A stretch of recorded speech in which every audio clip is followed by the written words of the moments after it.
I stood there, under the white lights of the resort lobby, watching my wife laugh with her friends across the marble floor like I didn't even exist. We were supposed to be on a vacation together. Our first getaway in over 2 years. She begged for it, said she needed time away with people who make her feel alive. I paid for most of it. But now I stood there, suitcase in hand, while they sipped champagne and whispered behind manicured nails. And that's when she said it, loud enough for the entire lobby to hear. "Oh, I didn't book a room for you, babe. I thought you'd stay somewhere else. This part's for the elites. We're the only important people here." Her friend, Madison, chuckled and added, "Yeah, we didn't want guy energy messing with the vibe." They all laughed like mean high school girls, eyes flashing, perfectly tanned arms brushing my wife's as they clinked their glasses. I looked straight at Emily, my wife of 6 years, and all I saw was a stranger in designer heels. Not the woman who once cried watching old Pixar movies with me. Not the woman who used to sneak midnight burgers when she was pregnant with our daughter. She just smirked. No guilt. No shame. No explanation. So I dropped my bag.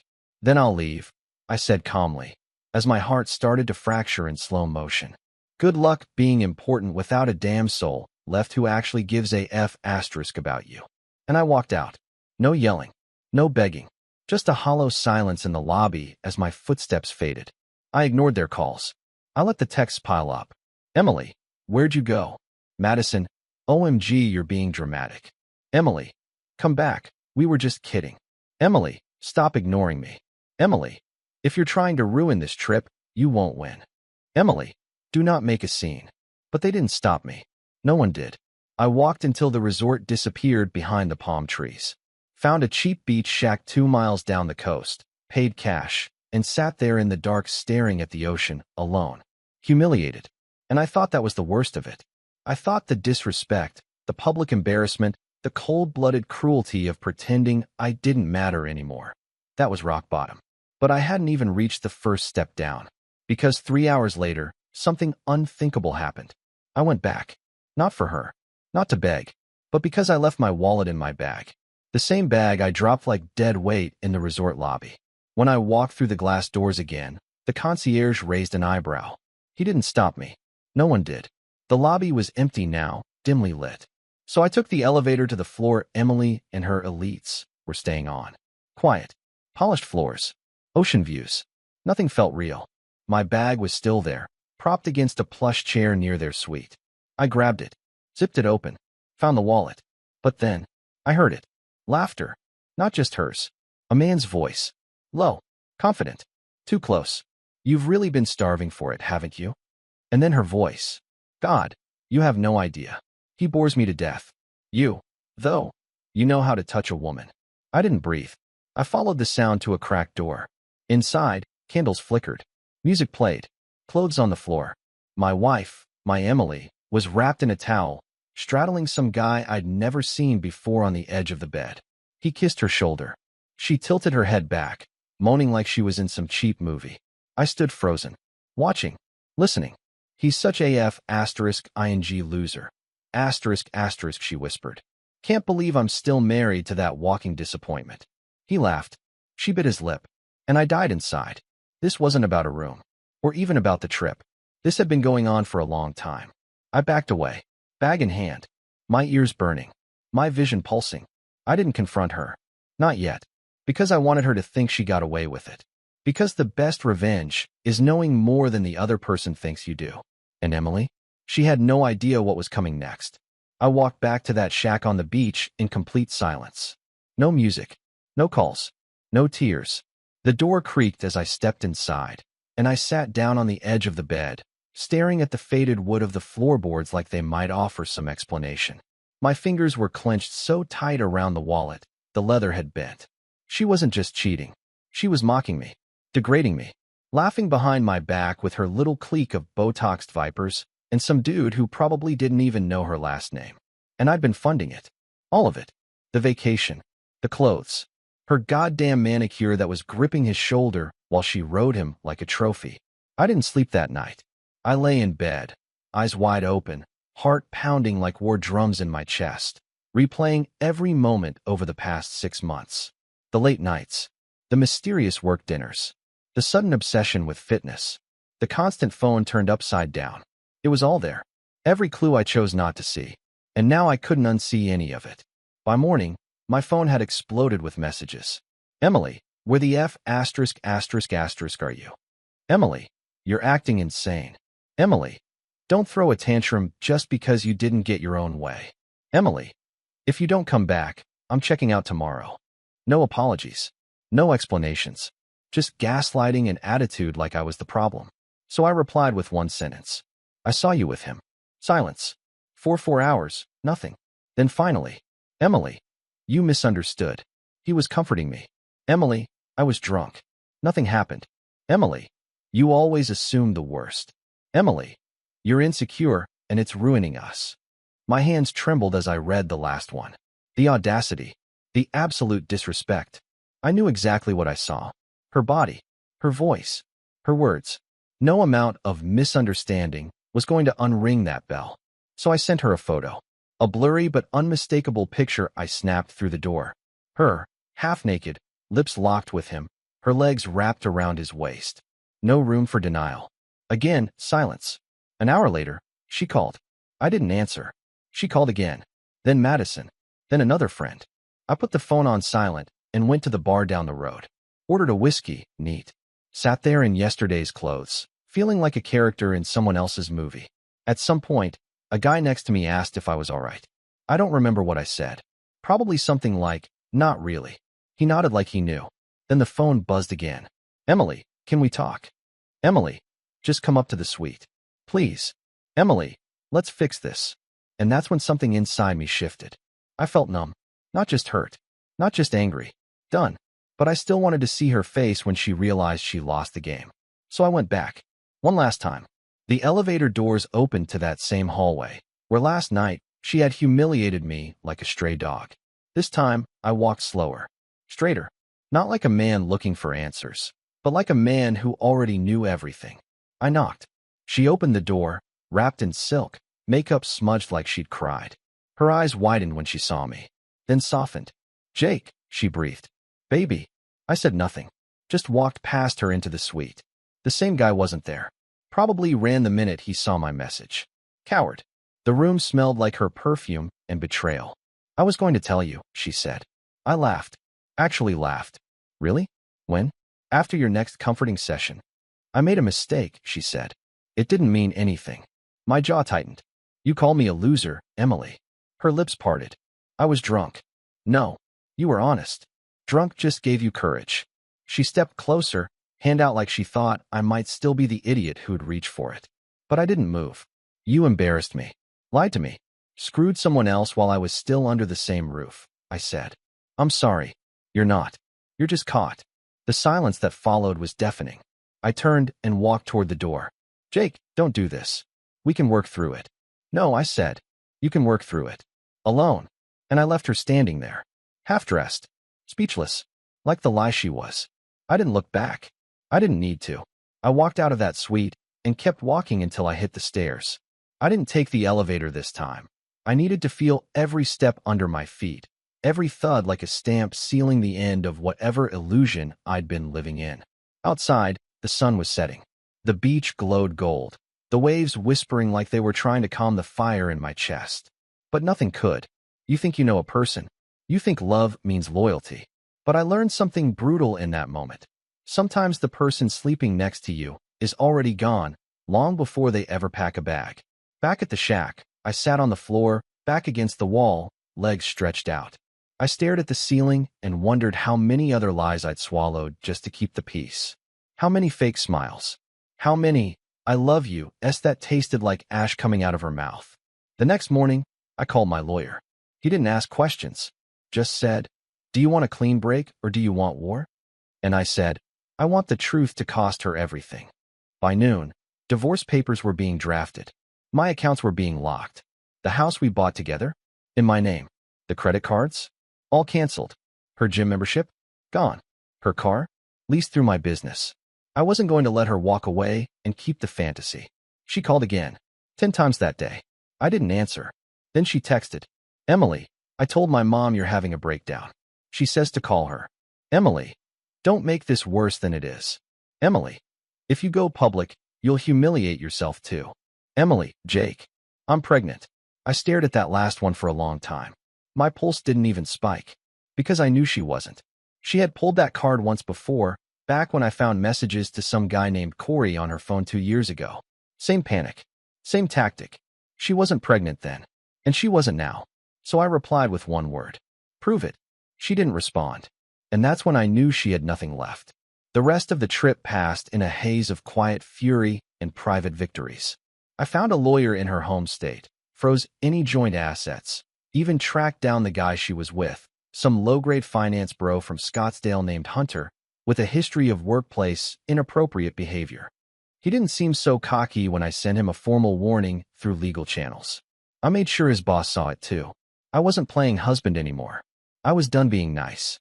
When I finally got back home, the house felt different. Cold. Bigger somehow. I walked room to room, looking at the furniture we picked out, the photos we framed, the souvenirs from trips that clearly meant more to me than her. I took a box, went through every drawer, every closet, and packed up every trace of her. Perfumes, jewelry, her favorite throw blanket, her Pilates gear, her stupid little journals filled with affirmations she never lived by. Then I drove it all to her mother's house and dropped it on the front lawn without a word. 3 days later, she showed up at my door.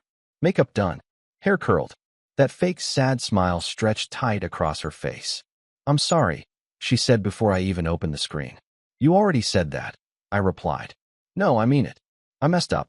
I got scared. I felt trapped. I was confused. I tilted my head. Confused as sleeping with another man while your husband pays for your luxury vacation? Her eyes blinked fast. I didn't plan for it to happen. I stepped outside and closed the door behind me. You planned everything else, though? The trip, the lies, the humiliation, leaving me without a room like I was some outsider. She tried to speak, but I held up a hand. I'm not here to fight. Just wanted to see your face when I said this. You're not coming back. There's no fixing this. You ruined it, and I'm done saving someone who would drown me to stay afloat. She swallowed hard. You don't mean that. I stepped closer, looked her dead in the eyes. I do. And deep down, you know you don't deserve another chance. She stared for a second. Then the switch flipped, just like it always did. Her jaw tightened. Her eyes turned cold. Fine, she snapped. Good luck finding someone who'll tolerate you. I smiled. Wouldn't want someone who could. Then I went back inside and locked the door. A week passed. Not a single call from her. No texts. No tearful voicemails this time. She'd gone silent, but not because she understood. No, she was regrouping. Calculating. That's how Emily worked. She didn't feel remorse. She felt inconvenience. I thought I'd be more broken by then. Thought I'd be pacing the halls, checking my phone, replaying old memories like some pathetic fool in a breakup movie. But the truth? I felt lighter. Like I'd been holding my breath for years and finally exhaled. Of course, there were moments, flashes, where the past hit like a punch to the gut. The way she used to curl up beside me when she was cold. The dumb inside jokes we had. The way she used to whisper goodnight like it was a ritual. But then I'd remember her in that suite. Towel sliding down her thigh. That smug smirk when she said I didn't have a room. The way her voice dripped with venom when she called me a loser. That image never left me. It burned everything else clean. Then came the moment I knew I had to bury it all for good. I got a call from her father. I hadn't spoken to him in over a year. We were never close. He always had this smug distance, like I wasn't good enough for his daughter, but too useful to ignore. He opened with small talk, like this was just another Tuesday. Then he dropped it. I heard about the divorce. I said nothing. She's upset, maybe more than she's letting on. I waited. Let him hang in the silence he clearly wasn't used to. She told us her side. I figured I'd ask if there's any chance. I cut him off. She slept with another man. Mocked me. Lied to me. Publicly humiliated me. Then told me I misunderstood. Silence. He said after a pause. She didn't mention that. Of course she didn't. But she made sure to tell everyone I abandoned her, didn't she? He didn't answer, which meant yes. I laughed quietly. Let her spin her story. I'm done correcting people's perception. I know the truth. He tried to backtrack, suggested we all sit down and talk it through, like adults. I ended the call without another word. Later that night, I got an email. From her. No subject line. No greeting. Just one sentence. You'll regret this when you're old and alone. I stared at it for a long time. Then I clicked reply and typed, "No, I'll regret staying with someone who made me feel alone while I was still young." And I hit send. The next day, I went to the office and told my business partner everything. Not the personal stuff. I kept that close, but just enough to explain why I'd be taking some time off. He looked at me, nodded once, then handed me an envelope. Inside were 2 first-class tickets to Italy. Rome. Go. Clear your head. One of M's open. Take someone. Or don't. I didn't ask why. I didn't need to. That's what real friends do. They show up with silence, not sympathy. So I packed a bag. Just mine. No one else's crap. No lipsticks. No passive-aggressive notes stuck to the bathroom mirror. Just me. And on the flight, somewhere above the clouds, I finally allowed myself to breathe without the weight of her expectations, her criticism, her betrayal. I didn't know who I'd be on the other side of this, but I sure as hell knew who I wasn't anymore. I wasn't the man standing in a resort lobby, watching his wife humiliate him in front of her friends. I wasn't the husband being gaslit into believing he was crazy. I wasn't the idiot believing love could survive disrespect. I was free, and for the first time in a long time, I wasn't afraid to be alone. Rome was loud, alive, and unapologetically chaotic. It was exactly what I needed. I wandered the streets without any destination, just following wherever my feet took me. Cobblestones under my shoes, strangers brushing past me, laughter echoing through alleys. Nobody knew me here. Nobody cared about my story, or the woman who stabbed a marriage in the back with a perfect smile and a fake laugh. And that was perfect. The first night, I sat alone at a cafe near the Tiber River. A small table, a bottle of wine, a plate of carbonara. The waiter asked if I was waiting for someone. I shook my head and said, "No, I used to wait for someone. I'm done with that." He gave me a look like he understood too well. Across the street, a couple kissed like they were trying to erase the world. I didn't flinch. I didn't look away. I let myself feel the sting and move through it. That used to be me and Emily, before she became a stranger with my last name. The next day, I visited a small gallery. Art was never really my thing, but there was a painting that stopped me in my tracks. A single figure in a burning field. Alone, not running, just standing tall in the flames. Watching everything fall around him, but not trying to save it. I stood there for maybe 30 minutes, staring at it. And I realized that was me. I didn't save the marriage. I didn't fix her. I didn't put out the fire. I let it all burn. And maybe that was the only way something real could grow again. Later that night, I got another email. Emily again. Subject: "You think you're better than me now?" I didn't respond. I didn't even read the rest. Just dragged it to trash and blocked her address. She'd tried guilt. She'd tried anger. She'd tried manipulation. Now she was trying projection. But the funny part? I wasn't trying to be better than her. I was better. Not out of pride. Out of survival. While she played games with people's hearts and told lies between cocktails, I was learning how to be a whole person again. A person who didn't need validation from someone who couldn't even remember who I really was. A few days later, I met someone. Not like that. Nothing romantic. Her name was Riley, a travel photographer from Austin. She asked if she could share my table at a crowded cafe.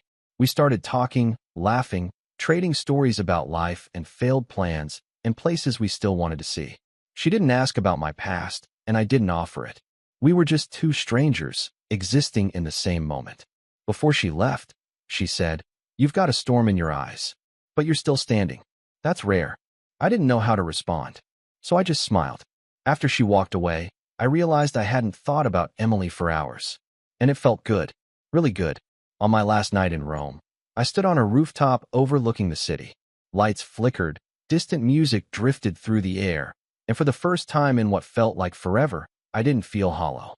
I didn't feel like I was missing anything. Because the truth is, I didn't lose a wife. I shed dead weight. A woman who would rather impress her friends than stand beside her husband. A woman who laughed while she watched me walk out of a lobby, thinking I'd crawl back. She mistook my kindness for weakness. But she forgot. Every calm man has a line. She crossed mine. And now? Now I get to build something new. Something that isn't built on lies, or manipulation, or public humiliation dressed up as a joke. Something real. And Emily? She'll spend the rest of her life wondering how she lost a man who would have done anything for her. While I spend the rest of mine making sure I never settle for less again. The plane ride home was quiet. I didn't watch a movie. I didn't read. I just stared out the window, watching clouds drift by like slow-moving ghosts, and let the silence do what it needed to. The man who boarded that flight wasn't the same one who left. Something fundamental had shifted. I wasn't chasing closure anymore. I wasn't holding on to what-ifs or wondering what I could have done differently. I'd done my part. I'd shown up. I'd loved hard. I believed in us even when she didn't. That was more than enough. When I landed, my phone was full of voicemails from mutual friends. Some had just found out. Some were checking in. Others offering the kind of fake concern that hides curiosity. The tone was always the same. We didn't know she'd go that far. We thought you guys were solid. She never said a word about being unhappy. Of course she didn't. She was too busy playing the role. And I was her prop. I replied to exactly no one. I had my own life to build now. Over the next few weeks, I cut ties like a surgeon with a scalpel. Her favorite restaurants? Gone from my list. The Spotify playlists we made together? Deleted. Photos? Backed up, stored, locked away like archived evidence. I wasn't erasing her. Just removing her from the front row of my life. She didn't deserve that view anymore. Then, one evening, I got a letter. A real one. Not an email. Not a text. Handwritten. No return address. Just my name. It was from her. I knew her handwriting like my own. Slanted letters. Too much pressure on the loops.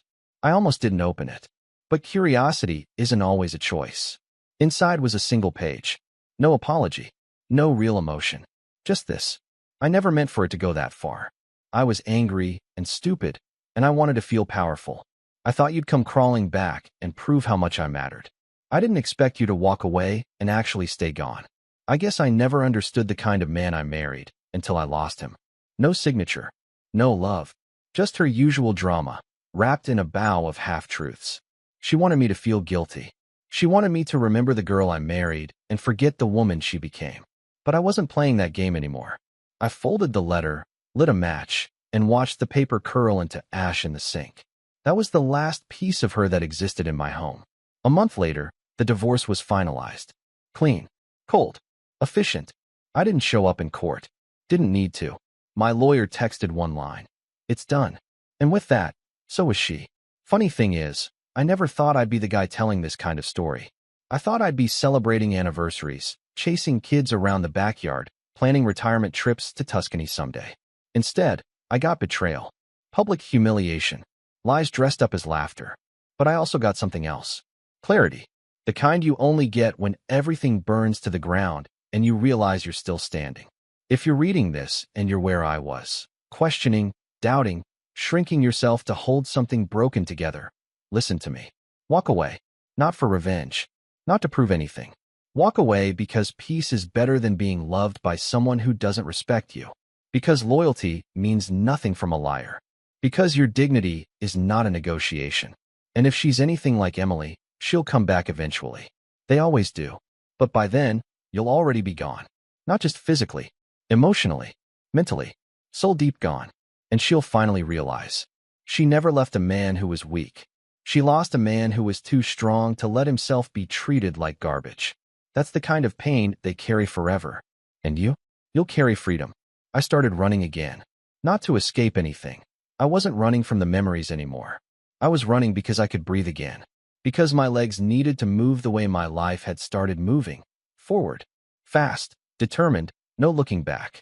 Every morning before sunrise, I'd hit the pavement, headphones in, world still asleep. The city felt different in those hours. Honest, stripped down. Like it wasn't pretending to be something it wasn't. Exactly how I wanted to live now. One morning, about 6 weeks after the divorce, I passed by a little coffee shop I hadn't noticed before. Tired, sweat on my shirt, I stopped in. No line, just a barista with a crooked smile and sleepy eyes. She looked up at me and said, "You look like a man who's finally starting over." I blinked.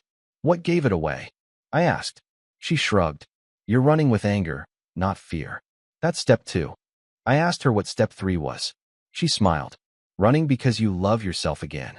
I came back the next day. And the day after that. Eventually, I stopped just getting coffee. I started writing again. Nothing fancy. Just thoughts, moments, things I hadn't said out loud. Pages filled with old pain, new clarity, and brutal truths I once avoided. Like how I ignored the first signs. How I excused her coldness because I didn't want to seem insecure. How I believed her when she said I was too needy, when all I wanted was the same love I gave her. But I also wrote about how good it felt to reclaim my space, my voice, my mind, how peaceful it was to wake up and not brace myself for emotional landmines. Then, one night, I bumped into a couple we used to hang out with, Brett and Tessa. We hadn't spoken in months, not since the divorce news broke through our circle like a live wire. They were polite, too polite. "How are you holding up?" Tessa asked, her tone soft, loaded. "Better than I expected," I said. "Worse than I deserved." Brett gave me a firm nod. "We didn't know the half of it, man. She's got a real talent for rewriting history." I raised an eyebrow. "She talking?" He sighed. "She told people you abandoned her, that you were cold, controlling." I laughed once sharp. Of course she did. But here's the thing. I didn't feel angry anymore. Because lies only matter when you still want people to believe in you. And I didn't need anyone's approval now. The truth was mine. And it was enough. Later that week, I got one final message. It came through a mutual friend, someone I hadn't heard from in ages. He forwarded a screenshot. It was Emily's Instagram story.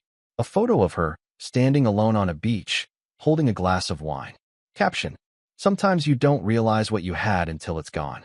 And beneath that, the song playing in the background, some sappy, regret-filled tune about second chances and lost love. It should have hit me. Should have twisted something inside. But it didn't. All I felt was distance. Not just physical, but emotional. Spiritual. Like I was looking through a telescope at a version of my past that couldn't touch me anymore. She was still performing. Still trying to dress up her guilt in poetry and filters. But me? I wasn't her audience anymore. I was done being a character in her show. The real story, the one that mattered, was happening offstage. And it was mine. A few months later, I sold the house. The one we picked out together. The one with the white shutters and the porch swing she never used. The rooms that echoed with fights hidden under polite conversations. The kitchen where I cooked dinner while she scrolled through her phone, ignoring every word I said unless it was about her. I didn't take much.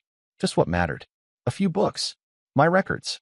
A framed photo of my dad and me from when I was a kid, before I knew what betrayal even felt like. Before I believed that love meant surrendering your spine to keep someone happy. I moved into a smaller place. Cleaner. Simpler. Mine. And for the first time in years, I felt at peace. One night, I stood on my new balcony, watching the city breathe beneath me. No screaming matches. No cold shoulders. No guilt for being too much or not enough. Just air. And in that stillness, something hit me I hadn't let myself believe until then. I survived her. The lies, the gaslighting, the humiliation, the affair, all of it. And I didn't just survive.